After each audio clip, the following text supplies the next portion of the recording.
Friends, இன்றைக்கி நம்ம என்ன பண்ண போகிறோம்னா ராகி லட்டு செய்ய போகிறோம். அதுக்கு நம்ம என்ன பண்ண போகிறோம் அப்படின்னா, ஆக்சுவலாக நேற்றே என்ன பண்ணோம் அப்படின்னா, இந்த மாவு அரைச்சி வச்சிட்டோம். அதில் என்னென்ன போட்டிருக்கோன்னா, இந்த பொட்டுக்கடலை, அப்புறமேட்டு வேர்க்கடலை இதெல்லாம் போட்டு நல்லா அரைச்சிட்டோம். இப்போ என்ன பண்ணோம் அப்படின்னா, அரைச்சி வச்சுருக்கோம். இப்போ இதில் நான் 1 கப் எடுத்துக்கிறேன். அடுத்தது என்னென்னா 1 கப் தேங்காய் துருவல் ப்ளஸ் அது கூட ஏலக்காவை போட்டு அரைக்க போகிறோம். இது பார்த்திங்கன்னா சுக்கு சர்க்கரை போட்டு வச்சுருக்கோம்.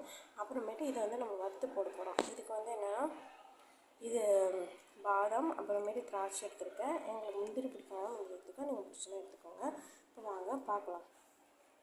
ஃபஸ்ட்டு நம்ம தேங்காய் அரைச்சி தேங்காய் பால் எடுத்துக்கலாம். அதுக்கு ஒரு மிக்ஸி ஜாரில் துருவன தேங்காய் அதுக்கப்புறம் போட்டுக்கலாம்.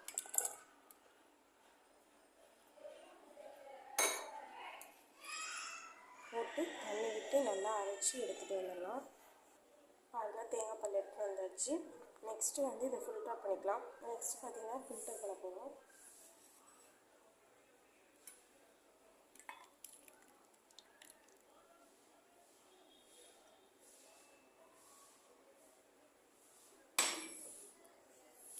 ஃபில்டர் பண்ணி எடுத்திங்கன்னா கீழே நிறைய மில்க் வரும். பாருங்கள், இப்படி தேங்காய் பால் நல்லா ஃபில்டர் பண்ணி எடுத்தாச்சு. நெக்ஸ்ட்டு என்ன பண்ண போகிறோம் அப்படின்னா, எல்லாமே நமக்கு ரெடி ஆகிடுச்சு. நெக்ஸ்ட்டு நம்ம முந்திரி திராட்சை மட்டும் லைட்டாக நெய்யில் ஊற்றி வறுத்து எடுத்துடலாம். பாருங்கள், ஒரு இதில் வச்சுட்டு நம்ம நெய் ஊற்ற போகிறோம். நெய் ஊற்றி இப்படி காஞ்சிருச்சு. நெக்ஸ்ட்டு இந்த சூடானோன்னு இதை போட்டுவிடும். சூடாகிடுச்சு.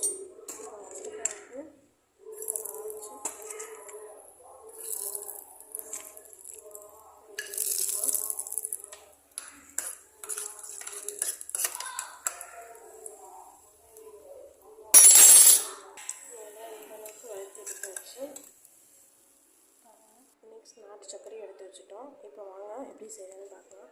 ஃபஸ்ட்டு ஒரு இதை எடுத்துகிட்டு ஒரு பவுல் எடுத்துகிட்டு வச்சுருக்க 1 கப் இதை கொட்டிக்கலாம். கொட்டியாச்சு. நெக்ஸ்ட் கொஞ்சம் இந்த சுக்கு பொடி இதெல்லாம் போட்டுக்கோங்க. இதை கொஞ்சமாக போட்டுக்கலாம். ஓகே, நெக்ஸ்ட் நம்ம என்ன பண்ணலாம்னா, இதை டேரெக்டாகவும் நம்ம அப்ளை பண்ணிக்கலாம். கொஞ்சம் இல்லாட்டி தேங்காய் பால் ஊற்றி பண்ணலாம். ஃபஸ்ட் நம்ம இதை இப்படியே போட்டு பண்ணிக்கலாம். இனிப்புக்கு தகுந்த மாதிரி தான் போடணும். இந்த அளவுக்கு போட்டுக்கலாம். நெக்ஸ்ட் நம்ம தேங்காய் பால் ஒரு ஸ்பூனாக ஊற்றி போட்டுக்கலாம்.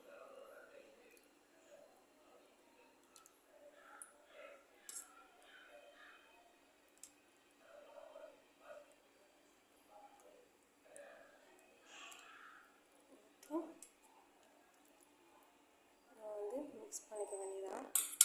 ஆக்சுவலாக கையாலே மிக்ஸ் பண்ணிக்கலாம்.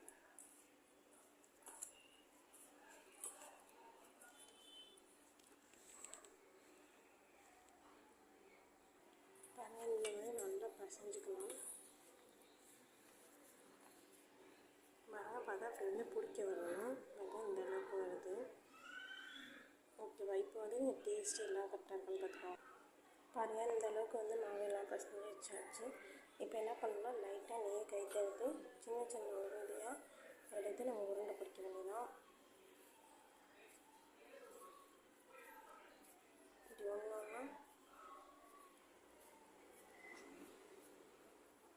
உருண்டை பிடிக்க வேண்டியதான். இப்போ நான் ஒரு மாதிரி நல்லா உருண்டை பிடிக்கணும். இந்த மாதிரி நான் உருண்டை பிடிச்சிட்டு காட்டுறேன். ஈஸியான சுவையான ராகி லட்டு ரெடி.